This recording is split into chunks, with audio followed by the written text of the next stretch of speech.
Here we are. There we are. Ah, Hi. Hello, AMOK Uh, world. what's up, Woohoo! well, Mark? if you notice, all our billions of fans are watching. That there's only three of us here. Uh, Pam won't be with us tonight. She has a family emergency, so she had to scurry off. And I guess family is more important than we are. And I agree. In that Oh yeah. case, I'd be gone too. So wish her happy vibes and all that stuff, if you will, because this is going on right now. So, Yes. anyhow, uh, moving on. I must say that the back scratcher is probably the best invention man ever made. I'm a big fan. Right. I'm a big Right. fan. Same. I've got to get me one because I'm sitting there going. He's going. They're great. No, no, they're so good. I have two. Here, here. I Can, use. can, can you feel it? You know what? No, Yeah. my It's bag going there. is actually a pair of It's going the scissors. right way now. There you go.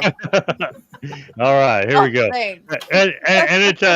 And it is Oklahoma's week to blabber about stuff going on over there. Blah Oh blah my blah. God. It is. It is. So, just to let everybody know, this coming up Saturday at 10 a.m. to 7 p.m., New World Comic Con will be going on in Oklahoma City State Fairgrounds in OKC. That is again this Saturday, the 16th, from 10 to 7 p.m. Coming up in September, on September 6th, Junklahoma 2025. It's going to be at 100 Monroe Avenue, Northwest Piedmont, Oklahoma. You say So if you want to look Junklahoma? at Junklahoma, yeah, it looks like they had Junklahoma. a pretty good size out there last year. So yeah, y'all want to go check out all the junk at the Junklahoma thing going on. That's gonna be the What's it, 6th like a of big yard September. sale or something like that? I think it is. It's like a big yard sale. It's the old store Junklahoma. Oh yeah. Um, so it's a junk show featured during Piedmont's annual Founders Day celebration. It's presented by the old store and showcases a wide variety of handpicked junk, vintage, antique, handmade, repurposed, and boutique style vendors. Oh, okay. So No, I Cool. get that. It's kind of yeah, like our old timers festival here, and they have all these people who do the. yeah, Yeah, And that's and cool. then yeah. and the next day is the Welders Festival, right? For all some of the junk. No, it Is should that what be. It it's should be. gonna have to Sunday, start that. It's an idea, folks. it is an idea, you welders out there. Y'all might want to get together. That's right. On October 5th, which is a Sunday at 2 p.m., the OKC R&B Festival will be at Scissortail Park. That is again October 5th at 2 p.m. If y'all want to go check it out, you can get tickets at ticketstorm.com. Sure. After that, I seen something for a Life Surge event that's on October 18th, 2025. And that is going to be, it's supposed to be in OKC, but I don't see where. So if anybody finds out, you can probably go to the Life Surge Facebook and they'll tell you. But it is a Christian event. A lot of people looks like goes out there. A lot of big dudes like Demi Tebow and Tim Tebow and all of them go out there. So if you're interested in the Christian event, that is October 5th. Actually, no. Yes. 18th. 18th. I'm sorry.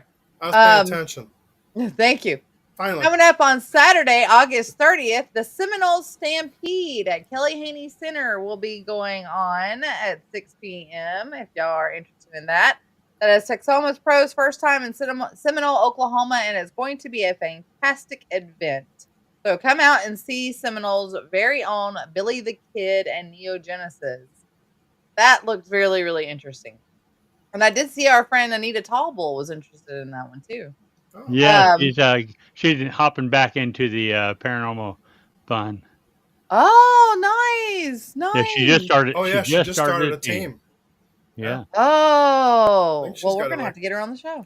Got like a team of 5 or 6 people. Yeah. Nice. Yeah, they're all friends. So yeah, it's That I helps. know them all. Yeah. No, I mean I know them all. They're all people I know. On Saturday, October 25th, T-Pain is going to be at Oklahoma City at the Oklahoma City Zoo Amphitheater from 8 p.m. to Theater. 11 p.m. Theater. Sorry, my Southern coming out. She's not a hick. On October 10th from 10 a.m. to October 11th at 4 p.m., Fall at the Ranch 2025, 181 Ranch. If y'all are interested in that, you can look them up on Facebook. It is 181 Ranch, the Ranch, from 10 a.m. to 4 p.m., October 10th through 11th. Stevie Nicks will be at the Paycom Center in Oklahoma City, Oklahoma, October 15th at 7 p.m. If y'all are interested in seeing some Stevie.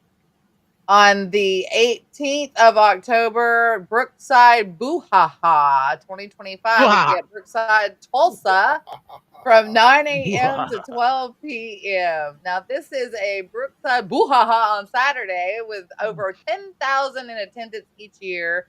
The Brookside Boo-Ha-Ha has become Oklahoma's largest and most exciting annual Halloween. Halloween. What's in your cup? It's just coffee, I swear.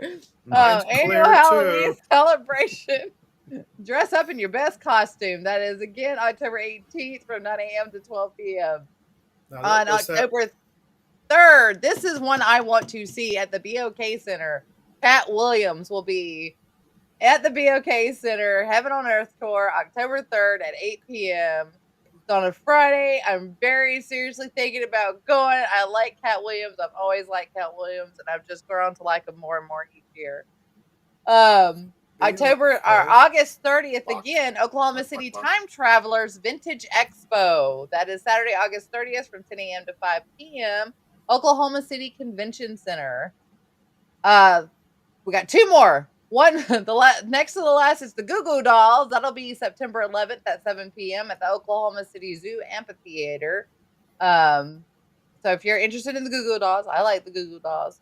You could go check them out on September 11th. Last but not least, November 1st from 10 a.m. to 8 p.m. the Tulsa Comic Con Halloween Saturday. Going to be at Gateway Event Center in Tulsa. It's called the Tulsa Comic Con Halloween Saturday. So if y'all are interested in that, go for it. I do also want to give a shout out to my friend Tammy for going to the Old South, is it Old Southern Paranormal Convention in Ozark, Alabama, this past weekend. She was out there with another friend of ours. Her name was Leanne. They were vending, and I told her, I said, well, if I would have known, I would have gone. So I'm going to have to plan to go next year. That sounds familiar. It's from Santi was there, and Keith Age was there, and a lot of people were there. I told her, I said, my buddy Keith Age was there. I should have said hello to him. But yeah, and as always, remember with our events that we yes, are all Arkansas part Paranormal of. Expo. So we have we're going to start off with what is it? The Border Town Santiago thing.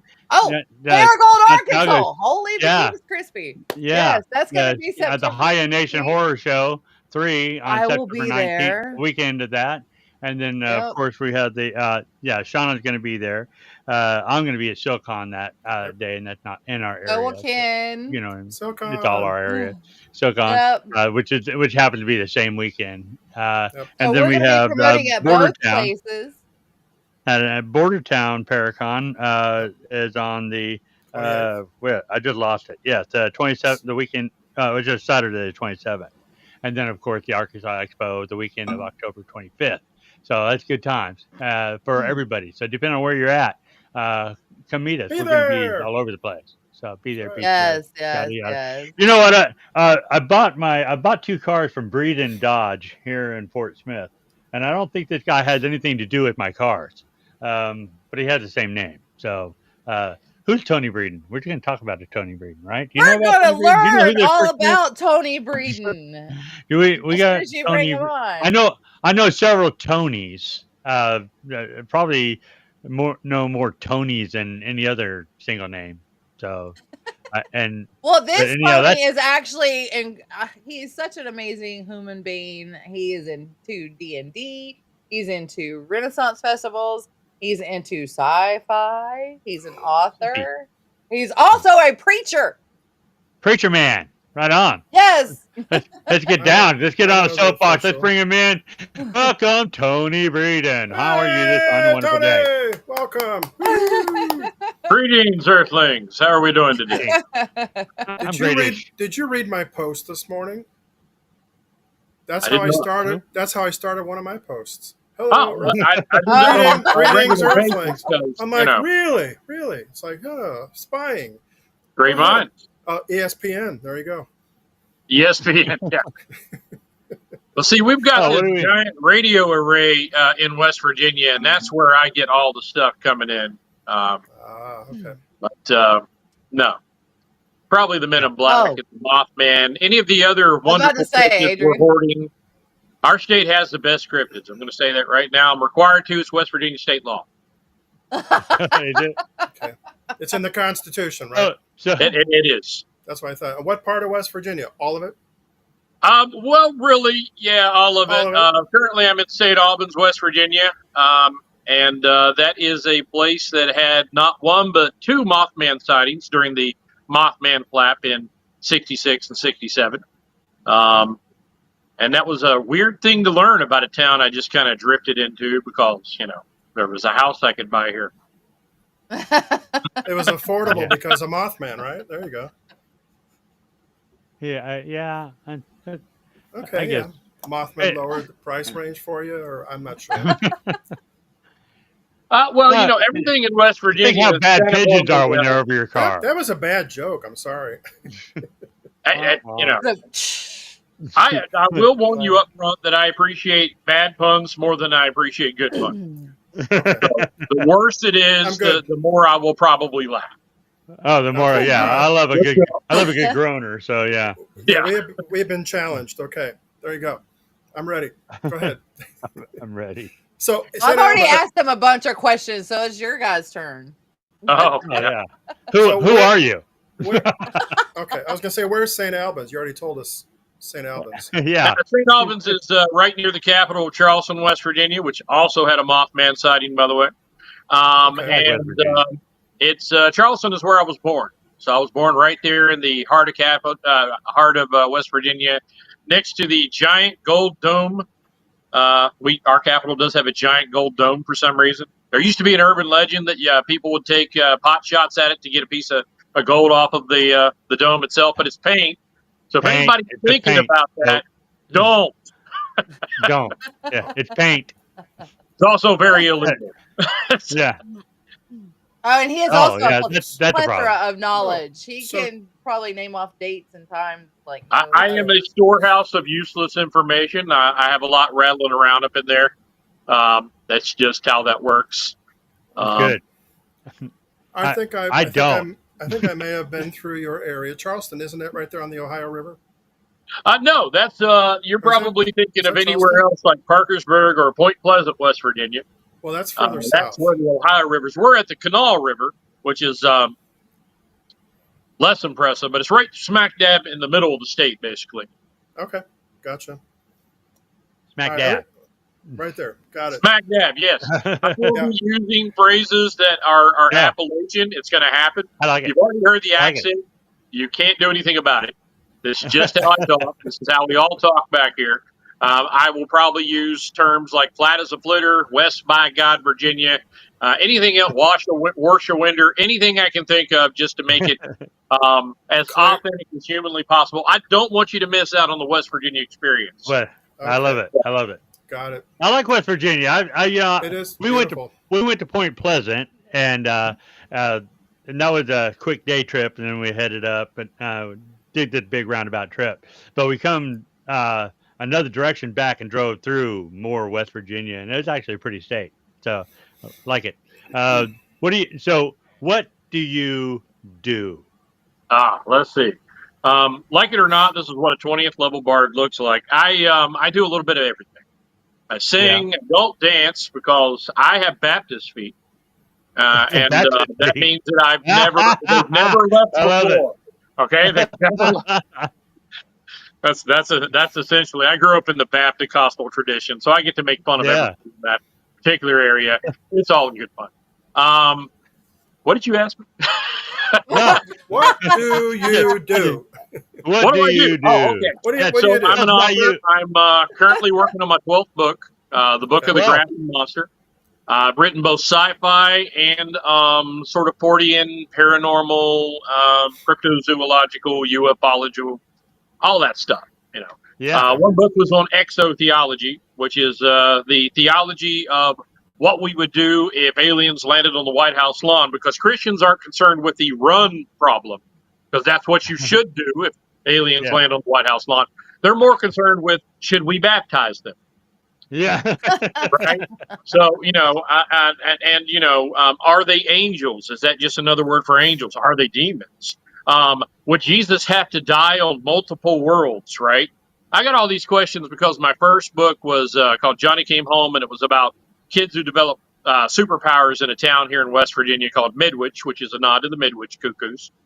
And it had the front cover image had a crash flying saucer in the shadow of a church steeple. And it was there for symbolic reasons, because, you know, I am a mountain preacher. The hair gives it away. And also because that scene actually occurs in the book. Now, there's no aliens. I'll spoil that for you. But the scene is in the book. So people would come up to my table and they would ask questions like that. And I was honest enough to say, I don't know. So I started researching it. And as it turns out, you know, we have been studying that since about the Middle Ages. And we had answers to all those big questions back in the Middle Ages with people like William Borales. I always want to say Voorhees, and that's wrong. That's a totally different A different story altogether. Not Jason's family, no. But William Borales, he came up with the answer to most of those theological questions back then. And so I wrote a book called Strangers and Aliens to kind of explain, you know, what I found out in my research. You know, that sort of thing. Yeah. But I kind of do a little bit of all of it. I do art. I do. I fight the fight against AI. So, Yeah. I'm a human being. I don't want to be replaced. I also, by the way, don't want to be kept in a people's zoo. Yeah. Oh, no, yeah. You heard that one where, you know, the one AI robot it's actually designed to look like Philip K. Dick, the guy who wrote "Do Androids Dream of Electric Sheep?" And they asked it, "Are you going to take over like Terminator?" And he goes, "Oh, you humans ask the most interesting questions. I will keep you safe in my people's zoo." And I'm like, yeah. Yeah. Yeah, every time they start going, letting AI just keep going, it's getting crazy. I've seen a couple of. It's smarter than we are. I've seen a couple of Twilight Zones like that. Yeah. Right, yeah. And then there's old Star Trek. Sci-fi always does that, though, right? Because, you know, it was either westerns or the space western, and that's why he loved. There's a reason there's cowboy diplomacy in Star Trek. You know, yeah. They should never lose that either. Well, how true. We solve all of our problems: money, want, need. Everybody gets a free education. It's all great, but I still have to go around in outer space and basically have cowboy diplomacy going on. Yeah, it still happens. So you believe in Cowboys and Aliens movie then? I kind of do. And part of that is has a lot to do with the fact that I'm a Firefly fan. Yeah. Have you ever watched Firefly? Love. Hated that they cut it off. I'm a leaf in the wind. Watch how I. Oh, too soon? Yeah. Always too soon. Always too soon with Wash. I was disappointed in that, but every time I go online and watch some reactions to that, I find people just gasping and crying at the same moment that I did. And I'm just like, okay, they did it right then. I may not have liked the decision, but it was right for the story. You know, when we met Alan Tudyk at one of those Comic-Con things, we told him he flew well, but he landed poorly. He said, but I landed. So, but anyhow, that's right. So when you write your books and stuff like that, I say you got the church involved and stuff. Do you go like the Peretti route or any time, or do you leave it up to the people to decide? It really it really depends on the book that I'm writing. Like with the Johnny Came Home, it's very much a work of apologetics fiction. There is a preacher in there that kind of like asks some questions, the bigger questions about, because I wanted to set out to write a book where we kind of explained X-Men styled superpowers from a, sort of a biblical Christian worldview. Yeah. So there are of necessity conversations about that in there. And it's a little more in your face than some of my other stuff. Like I know that with Soulbright, which is a sequel to, I have another series where people play a D&D style game live and in person for ratings on a terraformed alien world. So you've got nice. You've got nanites that facilitate the magic. You've got biological robots that are, the dragons and stuff like that. You got all sorts of weird stuff going on. You got aliens, you got orcs, you got everything you possibly want. I write the books that I want the 10-year-old boy in me would like to see as a movie. That's basically what happens, okay? Well, there's lots of chaos in these. But somebody actually even wrote about the second book in the series, Soulbright, which is about a vampire hunter facing a vampire that's pretty much tasted everything in a fantasy world. It's a basilisk, spicy. He's just a corpulence that's quite the vampire. And he's an old school Bram Stoker style vampire. And somebody had wrote a review of it that I caught the other day, and they were like, well, for a while I wondered if this was even a work of Christian speculative fiction, but then in the end it all wraps together and it's really obvious. And I'm like, well, that's kind of what I have to do in a long-running series is I have to set it up and kind of breadcrumb it as I go along. You don't want to put it right in everybody's face in the beginning because you want them to ask the questions. Yeah. And you want to establish the characters. You want them to care about the characters. Build up to it. There you go. And even in Johnny Came Home, though, I drip feed information per chapter. You don't know any more than they do. When you first get into each chapter. I may head hop between chapters, but you literally don't know what's going on unless they know it at that moment. I got a couple questions from the chat room. So Beth Combs is asking you, which book was the funnest to write? The book that was the most fun to write was definitely not Johnny Came Home, because I did that during NaNoWriMo, National Novel Writers Month. And there's a reason I haven't gone back to write the sequel. You write a 50,000 word document. I'm not going to call it a novel. I'm not, because it took me a year to untangle that thing. The funnest ones to write are really just the other Imp World series I was talking about, because it's like a combination of sci-fi and fantasy, which are some of my absolute favorite things. And one of my main characters' name is Luckbane, which, he's just a walking, breathing Murphy's Law. He's like if you roll a nat 1 in D&D consistently. And that's all you ever get. And most people don't even understand how he survived his own bad luck, because other people around him generally tend not to. I don't know how I survived my bad luck. But it's as a dungeon master, it's a sort of chaos. I told on her podcast, I kind of told what I've done with my last two campaigns, and it kind of gives you an idea. Like, in the most recent one, I set them up in the zombie apocalypse, but I didn't tell them that. They just had a small first session encounter with some goblins, but they kept they kept smelling smoke and hearing screams in the distance. And then, what bounds into the square is a zombie T-Rex and a bunch of other undead type creatures. And they're like, what do we do? And I'm like, I would run. I'm not supposed to give you advice, but I would run. And they spent the next several sessions either dying. 5th edition, you're superheroes. I'm a supervillain. They regularly just wrote up backup character sheets because they knew they were going to die in any given encounter. The first campaign that I ran with them in 2020, which is definitely a good campaign to start this nonsense on. I had 15 players, and I had to keep everybody's attention.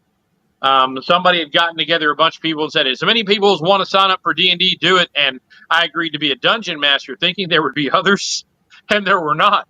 There was just me. So I had 15 players. And I don't know if you played D&D, but 5 or 6 is what you're aiming for. Yeah. So I said, okay, and nobody knew how to do 5th edition stats and any of that. So I said, okay, that's fine. The next week, I said, everybody hand me your character sheets. They did that. And then I started passing out randomly made first level character sheets to everybody. And I said, here's the thing.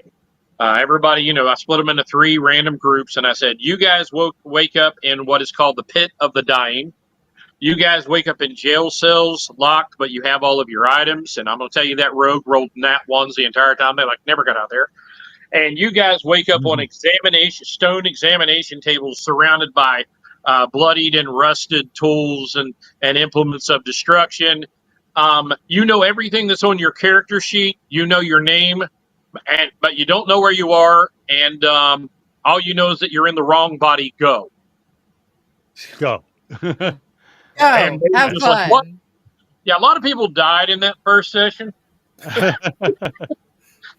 So what is your inspiration then for your books? Is it based on actual results of your D&D games, or I if you want really wish it if you want was. if I you want to wrote call it most of it. that? Now, some of it's from games I did before, way back in the 80s, when it was Okay. diabolical and the satanic panic had said no. In fact, even recently, my mom was like, "You're playing D&D?" And I'm like, "I'm running the D&D campaign, Mom." She's like, "But aren't you worried about demons?" And I'm like, "No, we beat them up on a regular basis." There I you think go. that's very biblical. We smack them around. Yeah. There you go. Back in the Yep.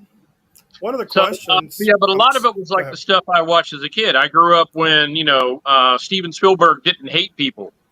He hadn't developed that, cynicism toward George Lucas was making great movies. And I was also not only getting to see like the new Star Wars films, but I was getting to watch the behind the scenes, the making of stuff.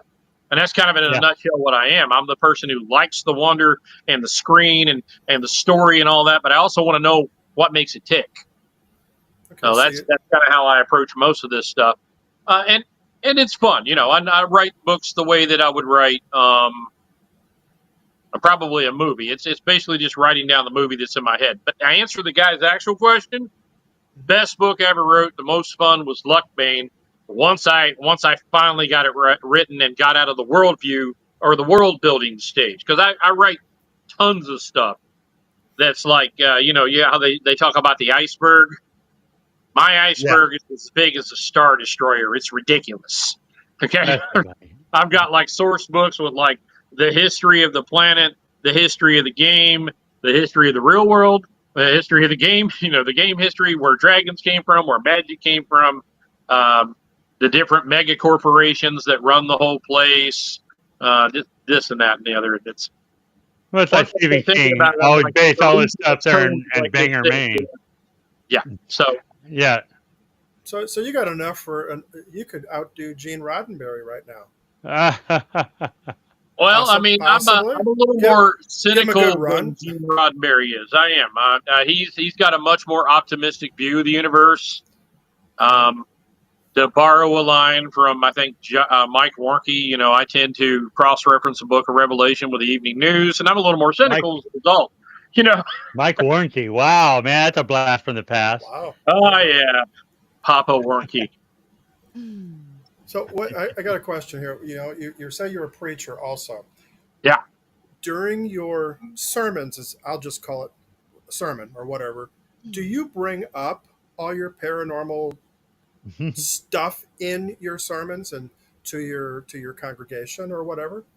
No, I usually reserve that for like the websites that I have, like exotheology.org, etc. And now I do occasionally bring in all of the pop culture references that I know about. I preached in almost an entire sermon once on just a single scene in the Two Towers, where Gandalf says, "Look to me from the east," and then right before all that happens, Aragorn says, "Ride out with me." That scene isn't actually in any book. They wrote it just for the movie, and I thought this is really neat. Right. I'm not a purist. If it works for the story, I'm fine. Did I like the Hobbit trilogy? No, I did not. Yeah, no. That was exploded as the Goblin King himself. Nobody needed that. It was terrible. Well, no, it's okay to use pop culture references in there. I like, dealing with the youth. I actually brought up Fright Night because the scene where the kid and the vampire were on the stairs, and he pulled up the cross and put that up, and the vampire reached out and crushed it with his hand and said, "You need to have faith for that to work on me." I said, "It's not about the trinkets; it's about the faith you have in your heart." That's because otherwise it's just an icon. You might as well have picked up a water bottle. It's not, it's you. I don't like those movies. That's why I like horror in general.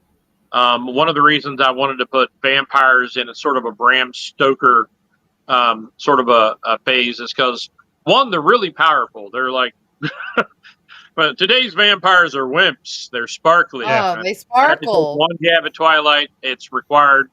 That's also West Virginia state law. So I don't like you just have Twilight. to. But the fact of the matter is if people in the church object to horror a lot, but I know a lot of Christian speculative authors, and they're like, but we're reminding people that the supernatural is a real thing. We're reminding you that it's not all powerful and that it can be defeated. And It these can have be always defeated. been good things to be reminded of.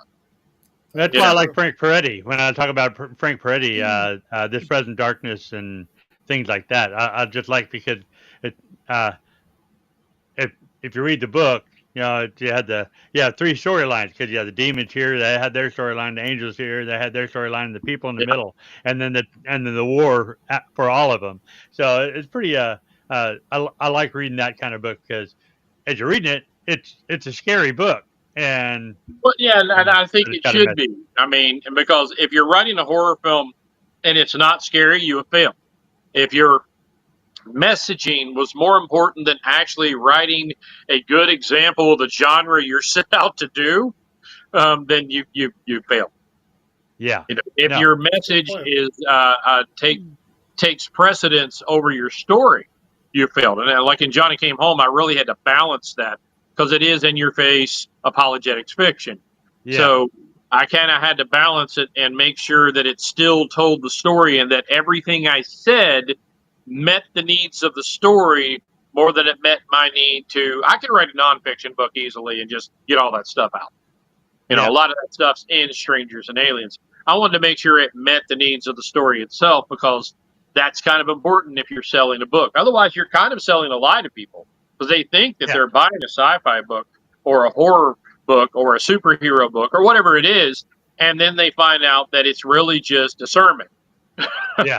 with like the trappings of a story, and that's no good. By the way, I asked you last time if you, I suggested to you that you read Monster by Frank Peretti. Did you ever get a chance to pick that up? I have not yet. I've not Have you read read? that one. Have anybody else read Monster by Frank Peretti? I have not. I have not. Okay, it's about I'll pick it Bigfoot. up. It's about Yeah. Yeah. Bigfoot, and it's one of the best Okay. Bigfoot books I've ever read in my entire life. I was I'll have to pick it up. I honestly really shocked. haven't I read had anything no from idea him since how The it was Oath. going to go, and I was like, "Yeah, let's do that." You know, What's it? I haven't read any of his books since The Oath. I got busy doing stuff, and Dragon. that's years ago now. I mean, heck, that's like 20 years old now. But that book starts off with a woman being chased by a dragon through the woods, and you're like, Yeah, but you don't. Oh yeah, it grabs you right away, and you're like, oh man, Yeah. what's going on with this? So, but I like the way he writes. But you know, it's pretty interesting. but you might like Luckbane then, because it starts off with a dragon. And I'll have to check it out. Oh. a dwarf reminding everybody that dragons are a very sure and horrible form of death. Oh yeah, And then I proceed Yeah. to show you exactly how true that is. they're There's some not Oh, dragons. they're not good creatures. They're not Pete. I Oh mean, no, his name wasn't Pete. It's not it would Pete's be dragon. passing strange if you name a dragon Gargath the Merciless and he was actually merciful and let people Yeah. pass through fine. You know, nah. What was Pete's dragon's name? Anyhow, it's all right. Now I gotta check. I gotta Google check. I gotta find out. He don't have a name, does he? Anyhow, he didn't have a name. Anyway. The dragon in Frank Peretti's Oath. No, I said they're not all. You were talking about their mean creatures and stuff. I said no, they're not like Pete's dragon. They'll get you. But I couldn't Well, remember Pete's dragon's name, and he don't have a name. yeah, Pete's dragon was just Pete's dragon. He didn't have a Elliot. No, he had a name. His name was Elliot. Was it Elliot? I thought Yeah, that was his a name kid was from Elliot. freaking E.T. Elliot. And Elliot's the human. Yeah, it was Elliot. Yeah. Yeah. They just live to confuse us, man. I mean, you know, you're wrecking my I'm childhood. confused all the time. So It's like mixing a metaphor, you know. It's not rocket surgery. Get over it, man.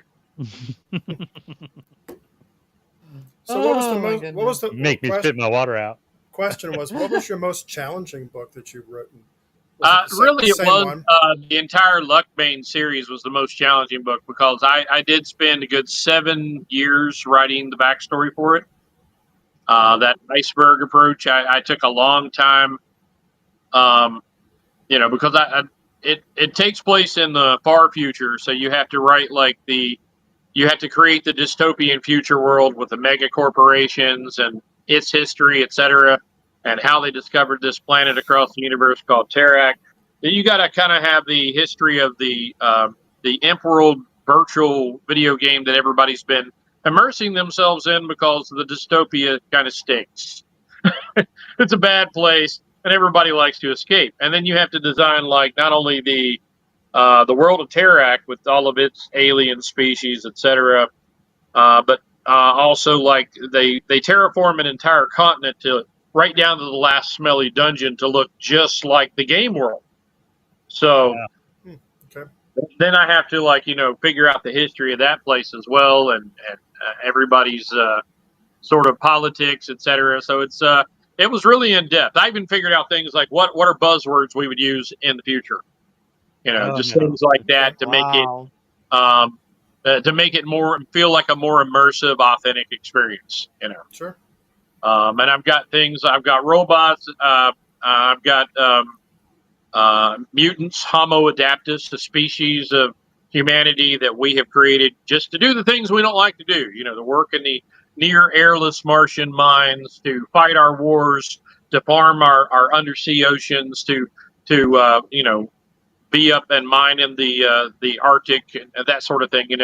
So we've created these species that now we debate: do they have souls? Should they be ordained? Should they? We have the same theological questions about anything. If we do anything like that, we're going to wonder at some point: can an AI be saved? Should we even attempt it? Is that blasphemy? Is that the abomination of desolation? Somebody's going to bring that up. They are. Yeah. No, AI couldn't be They saved do now. because AI is made by us. It doesn't have a Right. soul because we may be able to create all kinds of things, but we can't create a soul.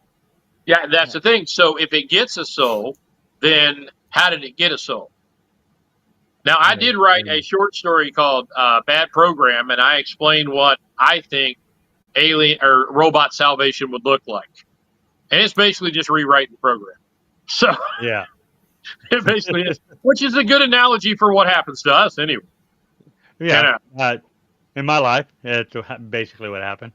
So kind of feels like either a rewrite or a really in-depth antivirus program where you keep finding new bugs daily. Write that one down.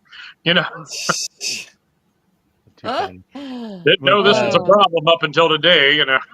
Was reading the manual, and it turns out it's not supposed to be that way. Oops. See what I did there? Huh? I do. Let's see. Have you? It seems like your books are real grand storylines and real in depth as far as worlds go and stuff. But have you written anything that you could change into like a screenplay and make a movie out of? Well, yeah, all of them could be adapted into because no book ever looks like the movie. Well, Let's be honest. You go animated.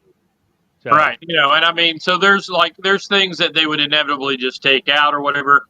I think the Imp World, Otherworld series would make a better, TV series. I think Johnny Came Home would make a pretty good movie. I've got other books in the works.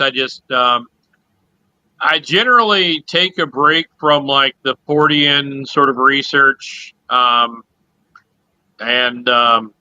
that's I don't know. It depends on my mood. Sometimes I consider the Fortean research a break from the sci-fi stuff. And sometimes I consider the sci-fi stuff a break from the Fortean research. Depends on how in depth I got. Today, I was exploring the question of whether the Grafton monster of Grafton, West Virginia, and we have to say Grafton like that in West Virginia, by the way, in case you're Grafton. Grafton. Part of the Constitution as well. Whether or not that was a piece of yellow journalism. And if you're not familiar with the story, back in 1964,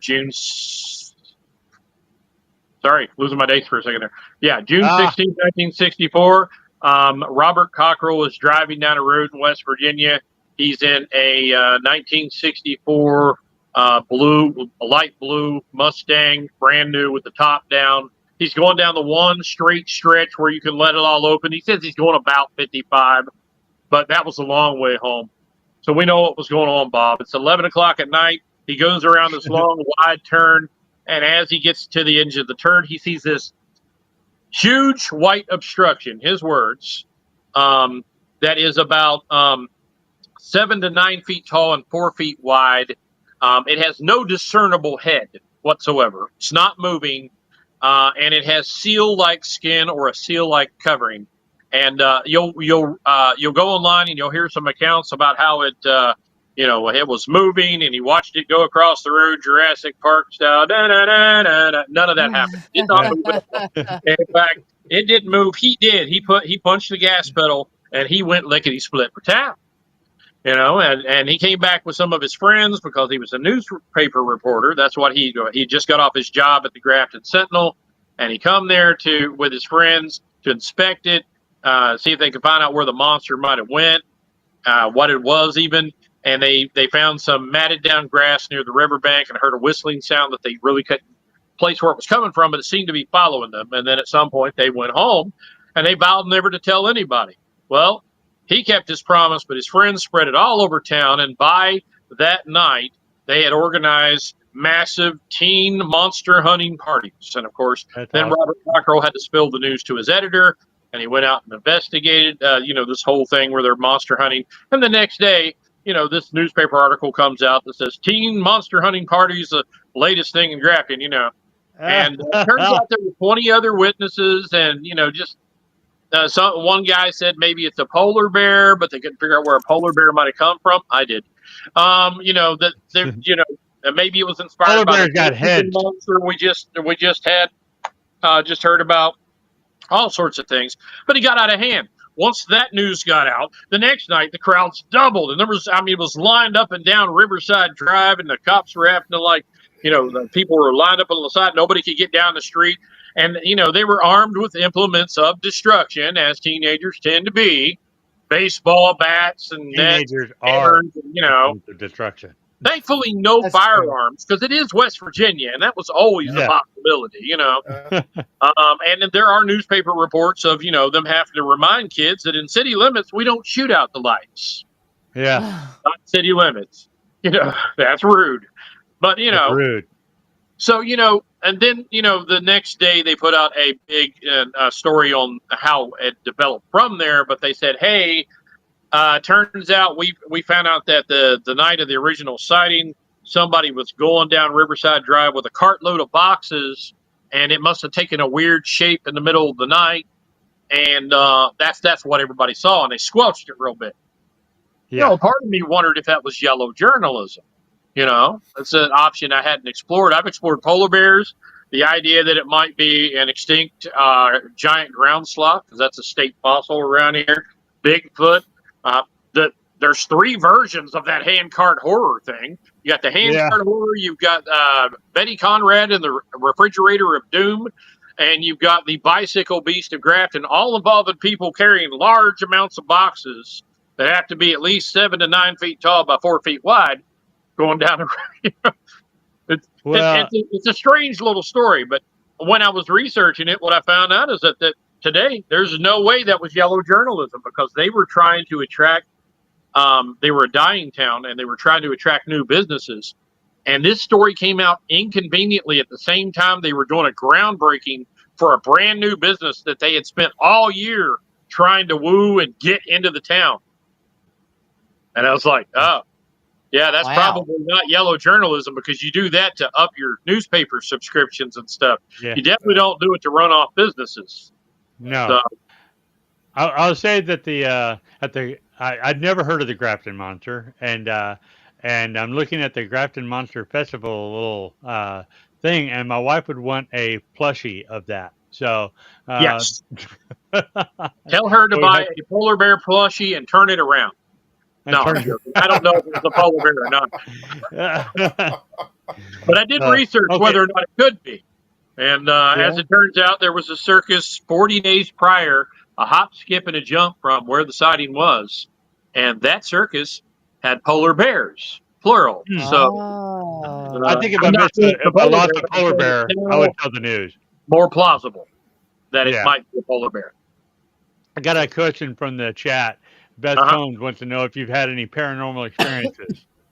Let's see. Well, let's see. Do I count demons? Probably not. Demons are no, they're. I Do we would say count those as they're. paranormal? See, that's the question. Well, They're kind if of you rare. listen to some uh, paranormal shows, Oh, I know, they're right? there. Yeah, everything's a But demon, but yeah. yeah, I would say that I would say they're more normal than you think they are. But I think most people would classify them as paranormal. Now, So in my case, you've I had mean, I them. did have one experience when I was younger that was weird, right? That you might call um, something along that lines. I used to have this dog named Potato Chip. Let that sink in for a second. Okay, just get it out. But you dip. Golden Retriever, and I named it Potato Chip. They let me name it, and I was young, so I named it after my favorite food at the time, right? And it turned out that Potato Chip, my boy, was a girl. She had a bunch of puppies and that sort of thing. And as things Oh. went along, we moved a lot when I was a kid. I moved. I was in 16 different schools before I graduated from high school, Wow. and the last 6 years That's, were only in 3 separate schools. So Wow. there was a lot of moving early on. So we yeah. eventually had to give away the dog because we moved again, and we gave it to my uncle, Uncle Bub. And he was named Bub because he was the only brother of a bunch of sisters. His name is actually Calvin, but everybody calls him Bub because that's what Bub. we do in West Virginia. If you're the only brother or sister, or you're the oldest even, you're going to get named Junior or Bub. That's a rule, okay? There you And it's better I'd than rather being be called Bub, I Tater. guess. Okay, it's better than being called Tater, which there are people here called Tater. go. That's Yeah. a whole Heard that different before. thing.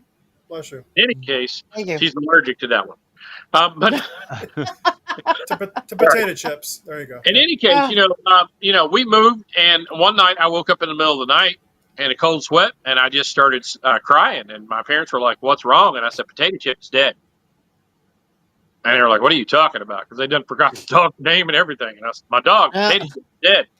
And they were like, "No, he's not dead." And I was inconsolable. So they called up my Uncle Bub, and sure enough, that dog had died. He'd been shot by a neighbor that night, and he had died. Oh. Wow. That was weird. Okay. Thanks for bringing us down. Right. And I'm like, okay, I could probably explain that through quantum entanglement or something like that if I wanted to get Yeah. real heady about it. But the fact of the matter is it was strange. It's Yeah. the sort of thing that we usually qualify as paranormal or high strangeness or something like that. It's just a tad bit too weird. Now from a Christian worldview, I wouldn't necessarily think that it was like an innate psychic ability of mine. It might be just that God let me know my dog died because it was important to me. People Special dream to you. dreams, people have visions, that sort of thing. So it could be just something like that.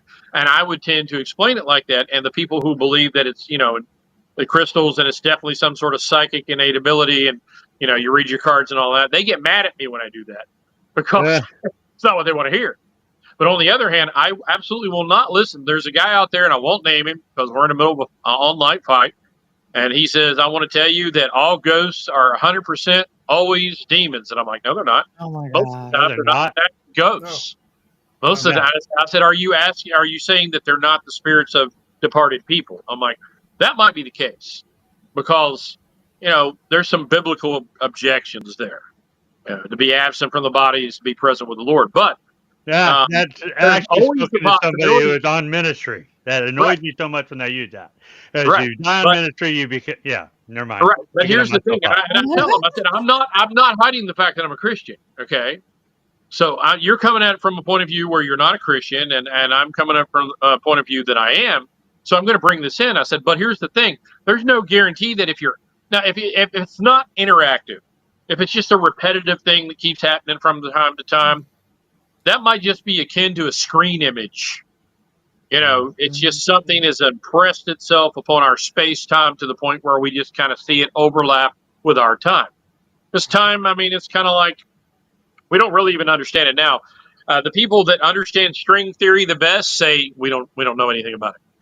Okay, it's like that. Yeah. It's literally like that. But if the pancake theory of the multiverse is true, and we're just stacked layer upon layer of different versions of reality, or at least like different times. They call those, it's encapsulated within it's called a brain, not this brain, but BR, like membrane without the mem. I don't know why they do these things like this. That's how they name things. But if it's like that, then that's a possibility. Now, interactive ones, we got a couple of possibilities, and one is demons. One is angels, because last time I checked, if that verse about the dragon falling from the sky and taking a third of the stars with him means anything about angels, that means a third of them are fallen. That means there's twice as many unfallen angels as there are fallen angels. So every time I run into some version of the demonic hypothesis of UFO, of ghosts, of whatever it is, I always go, okay, fine. What are the unfallen angels doing? What are they doing? Because most of the time, your theory has absolutely nothing for them to do. What are they doing? Practicing their juggling? What are they doing? I mean, explain it to me. Make it make sense. They should be doing something too. And there have been dyed-in-the-wool fundamentalists who believed God's chariots and Satan's chariots were, the both of them were active. There was a guy, I forget his name now, but he believed that during times of war and crisis, and in Israel back in the 60s, that there had been UFOs seen in the sky, and he believed that was the sign of God's angels flying about. And I'm like, well, at least you gave the angels something to do. I don't know if that's what it actually was either. I don't know. The whole point of unidentified flying objects, or even unidentified aerial phenomenon, is that they're unidentified. We don't know what they are. And if you say that you do, you're trying to pick my pocket. Yeah, exactly right. You're probably trying to sell something. And I know that because I sell things. But I'm just going to tell you I'm trying to sell something, But if they are interactive, they could be demons. They could be angels. They could also, we're going to bring Einstein into this, relativity. They could be alive in their space-time section. And we could be alive in our space-time section. And through quantum entanglement, we could actually be speaking to each other. And both of us think we're talking to dead people. And both of us are actually still alive in our times. So we're not talking to the departed. We're not talking to the dead. We haven't violated that verse that says to be absent from the bodies, to be present from the Lord, because we're both actually still in our bodies. We're still breathing. We're just like a cell phone across space happens now, and everybody nods their head and doesn't pretend like that's not amazing, right? Yeah. But this is more like a cell phone call, not only across distance, space, but across time as well. So that's a possibility. He did not like me bringing that up as a possibility, because then he needs it to all be demons, because like most Baptist deliverance ministries, you need a demon behind every bush to show that it's a real serious thing, and that you really need to follow and like that guy and hang on his every word so he can tell you, I always bring up the story of Satan. It's like, last time I checked, the Holy Spirit hasn't checked out yet. God's angels are still around. Very active. It couldn't be like that. But you have these little old ladies that I would be in church at, and they give their testimonies, and it'd be like, the devil has been beating up on me all week. Bless his holy name. You're just like, okay. Oh, I got all kinds of theology. I got all kinds of stuff going on in my head now. We're at the last few minutes of the show. Now, I always bring up the fact that Jesus told it's the story of doubting Thomas, not silly Thomas. When Thomas said, surely you're a ghost in the upper room after he's crucified. He didn't say, silly Thomas, there's no such thing as ghosts. No, he said, would a ghost do this? Would a ghost do that? I think there's a clear difference between ghosts, demons, and angels. I think demons are more... I think that it is something, and I think it's something that we don't understand yet. We need to figure out what it is. I think there's a right way and a wrong way to go about it, and I think that most of the equipment that's supposed to detect and communicate with ghosts nowadays does not work. They're just toys. They're toys to make people feel good doing stuff. The more lights it's got and the more sounds it can make, it's a better piece of equipment they can get. So no, the only thing I believe in as far as equipment goes are your cameras, and that's more to document your thing. The audio recorder and lasers. Lasers help. The laser grids are great. But now, I always tell people to make sure they bring their infrasound detectors too, because you want to. it's not somebody's like, oh, well, we're looking. There was a recent documentary, you know, and they were like, we look for infrasound at a certain level and above, or really should be a certain level and below, but that's beside the point. Infrasound doesn't work that way. If you're wanting to see an infrasound ghost, that means there's only one frequency it can be at, because that is the resonant frequency of your eyeball. And when that infrasound takes off at that frequency, it makes your eyeball vibrate, and you will see things out of the corner of your eye. That's how that works. So you're not looking Eyeball for a certain twitches. level below something. You're looking for a specific frequency when you look for infrasound. Does that make sense? Yeah, I get where you're coming from. Definitely. Unless you're not seeing it with we got deep conversation going here. Unless you're not seeing it with, not with you here. We have Beth in the chat, and she got something that needs a direct conversation with her. So Beth, send me a message to my Facebook, and we'll carry on that conversation, because it's too deep for a show, and we only got like 2 minutes left. So what I want to do right now, quickly, Tony, is now's your time to plug any way that people can contact you, or where they can buy your books, stuff like that. Just look me up on Amazon. It's Tony Breeden, or go to TonyBreedenBooks.com. If you want to see me in person, the next time you can see me is at the Flatwoods Monster Convention on September the 13th in Flatwoods, West Virginia, where the Flatwoods Monster came back in 1950. Does it have a plushie? It actually has a lantern. A lantern? Yeah. It has a lantern. Look it up. It's amazing. They started selling those as part of a fundraiser back in the day. And if you can get one, buy them, because they only make them in limited runs. Yeah, but yeah. Wow. Oh, it has a plushie too. It has a plushie too. I forgot about that. Yeah. Oh, sweet. I've seen that one before. All right, man. I'm going to send you to the back. I want you to hang around, because we're going to talk for a second or two before we let you go. But now we're going to talk about next week. So don't go. Thank you. Yes. Next week. Next week. Boom. Next week is Darren Scholl. Darren Scholl is next week. I forgot to put anything on him. What? But it's just a name? I forgot to put what he does. I'm sorry. He's a guest. Scholl. Yes, he's a guest. He is an official guest, so that's what he does. He is a guest. He's a lead investigator. Wait. He's a lead investigator at DBK Investigations in Oregon. There you go. Okay. Oregon. Darren, if you're watching, we didn't do our homework very well, so we will get better. I haven't done homework since I got out of school. I didn't think I was. Okay. Okay.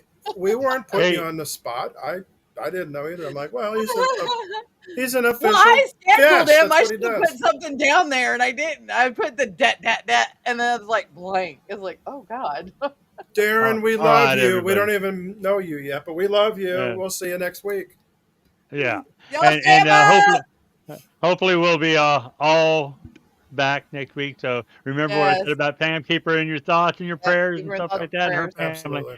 All right. Yep. Thank you very much for joining us. Be back next week. Bye, y'all. Stay A.M.O.K. Stay A.M.O.K.